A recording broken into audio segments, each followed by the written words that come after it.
یہ زندگی کا سب سے تلخ سوال ہے، جس کے ساتھ ہم اچھائی کرتے ہیں وہی ہمیں دھوکہ کیوں دیتا ہے۔ اس ویڈیو میں اس کی ساری وجوہات بیان کی گئی ہیں، کیونکہ وہ تمہاری اچھائی کو کمزوری سمجھتا ہے۔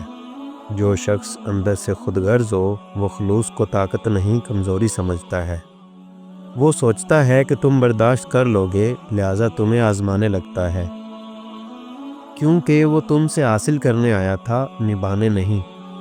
کچھ لوگ رشتے نہیں نبھاتے، بس مفاد نکال کر چلتے بنتے ہیں۔ جب ان کا مطلب پورا ہو جائے تو پیٹھ موڑ لیتے ہیں، کیونکہ اسے پتہ ہے تم معاف کر دو گے۔ اسے یقین ہوتا ہے کہ تم دھوکہ برداشت کرو گے، کیونکہ دنیا کے بہت سے لوگ خالص رشتوں کے قابل ہی نہیں ہوتے۔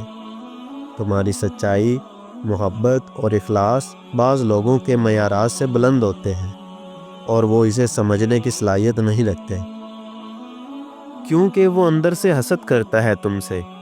تمہاری صفائی، خوش اخلاقی یا محبت اس کے اندر چھپے حسد کو جگاتی ہے، اور وہ اندر ہی اندر تمہیں نقصان دینے کی کوشش کرتا ہے،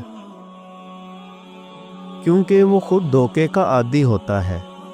بعض لوگ خود کئی بار دھوکہ کھا چکے ہوتے ہیں، اس لیے انہیں کسی پر یقین کرنا آتا ہی نہیں۔ وہ تمہاری نیکی کو بھی چال سمجھ بیٹھتے ہیں، کیونکہ اسے دوسروں کی اچھائی برداشت نہیں ہوتی۔ یہ نفسیاتی بیماری ہے۔ کچھ لوگ صرف اپنا فائدہ، اپنی بات اور اپنی عزت چاہتے ہیں۔ تمہاری سچائی ان کی خود پسندی کو برداشت نہیں ہوتی، کیونکہ وہ تمہاری محبت کو یقینی سمجھ بیٹھتا ہے۔ جس چیز کو انسان پکا اور ہمیشہ رہنے والا سمجھ لے، وہ اس کی قدر کرنا چھوڑ دیتا ہے۔ کیونکہ بعض لوگ رشتوں میں مقابلہ کرتے ہیں، محبت نہیں۔ وہ تمہارے خلوص سے متاثر نہیں، جلتے ہیں۔ تمہیں نیچا دکھانے کا موقع تلاش کرتے ہیں۔ جب ایک دل لگاتا ہے اور دوسرا دماغ، تو رشتہ دل والے کو توڑ دیتا ہے، دماغ والے کو فائدہ دے جاتا ہے، کیونکہ وہ تمہاری خاموشی کو لاچاری سمجھتا ہے۔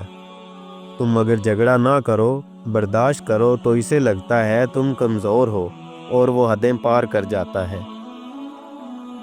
کیونکہ اس کے ارد گرد ایسے لوگ ہوتے ہیں جو تمہارے خلاف بھڑکاتے ہیں۔ بسا اوقات تمہارا دشمن اس کے قریب ہوتا ہے، تمہاری اچھائی کو الٹا مطلب دے کر اسے تم سے دور کرتا ہے، کیونکہ سچے لوگ کم اور مطلبی لوگ زیادہ ہیں۔ آج کے زمانے میں خالص نیت رکھنے والے لوگ کم ہیں۔ زیادہ تر رشتے وقتی اور خود غرض ہو چکے ہیں، کیونکہ یہ دنیا اکثر نیک لوگوں کا امتحان لیتی ہے۔ بعض اوقات اللہ تمہیں دکھا دیتا ہے کہ کون کس قابل ہے، تاکہ تم دل سے نہ صحیح عقل سے رشتہ سنبھالو۔